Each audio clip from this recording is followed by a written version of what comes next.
In the third quarter, Larry Csonka catches a pass in the flat. As he rushes up the sideline, he throws his forearm into the face of a Bills defender, cracking his jaw. Flags fly. Csonka then became the only ball carrier in NFL history to receive an unnecessary roughness penalty. Larry Csonka didn't just absorb contact, he sought it out. If you tackled him, you were the one with broken bones. If foot-pounds at impact were measurable in football, it could well prove out that at 233 pounds, Csonka hits harder than any back ever hit.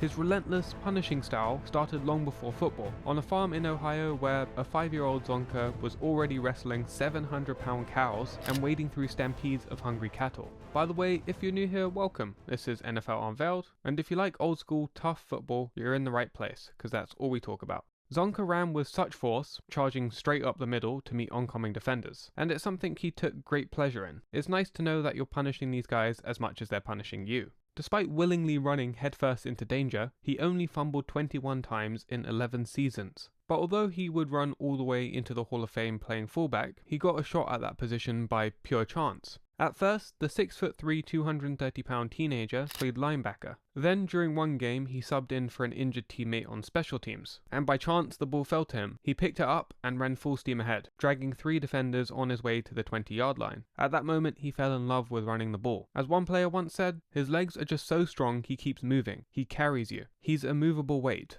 As much as he loved the contact of football, there was another benefit he discovered of running into defenders. After once dazing a cornerback from contact, that corner then had to go defend a receiver. Still woozy from trying to tackle Csonka, it allowed for an easy touchdown. From then on, he'd actively seek contact with cornerbacks, as well as any other defender in his way. Although he was scouted for defense by Syracuse, he went there because the coach promised him an opportunity to show his ability at fullback, and an opportunity was all he needed. After his first year playing as linebacker, he was moved to fullback, and from 1965 to 1967, he'd rush for a then school record 2,934 yards, averaging 4.9 yards per carry. The Zonk was good enough to be drafted 8th overall by the Miami Dolphins, but the Dolphins were not good, and went 3-11 and 4-10 in their first 2 years. But worse than the team problems were Csonka's individual struggles. He suffered a serious concussion in his rookie year and spent 2 days in the hospital, slipping in and out of consciousness. 3 weeks later, he suffered another concussion. He developed severe headaches, so for a brief time, he actually wore a special helmet that was supposed to better absorb the shock after being hit.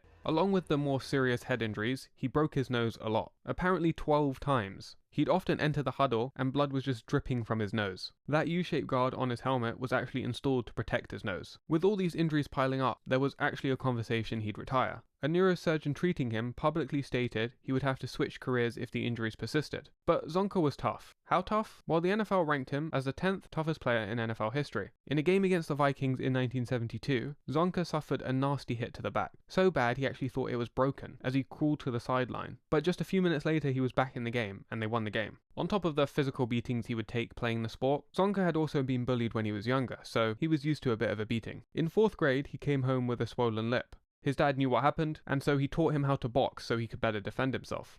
Following that, during one of the confrontations with a bully, he pulled out a baseball bat and smashed it across the shoulder of one of them, and then he used the moves his father taught him to beat up the other bully. That being said, while Csonka could take the physical punishment of football, retirement wasn't the worst suggestion. The Dolphins were bad, and Csonka wasn't playing great when he was on the field. Their coach, George Wilson, despite having success previously, didn't demand much from his players at this point. He'd often cancel practice if it was too hot, and tell guys to go have a beer or go for a swim. Under his leadership, the Dolphins went 14-56. A change had to be made. Enter Don Shula. Csonka and the Dolphins' trajectory just changed. No more beer, no more swimming, morning to night training, regardless of the weather, 4 practices a day in the Miami heat with no water. But Csonka could handle the intense practice. What he needed to do was relearn the fundamentals. Don Shula retaught Csonka how to run with the football. Now leading with his forearm instead of his head, Csonka inflicted a great deal of pain to anyone in his way. And using that forearm not only hurt his opponents, but it also better protected his head. He would not miss a game for the next 4 seasons, and he led the team in rushing for the next 5. But as good as Csonka was, he had to split the load with Jim Kick and Mercury Morris in the backfield. This was running by committee. At the end of the day, the goal was to win. It didn't matter about your individual accolades. Jim Kick was versatile, could catch, and was more grace than power. He said, "I like to run where there's holes. Larry likes to run where there's people." Morris was so elusive, he got the nickname Mercury in college. With the 3 of them, the Dolphins finished number 1 in rushing in 1971 and 1972. On the Dolphins' way to 3 Super Bowl appearances, Csonka delivered his best performances, finishing with 3 straight 1,000-yard seasons. But he saved his best for the team's most important year in 1972.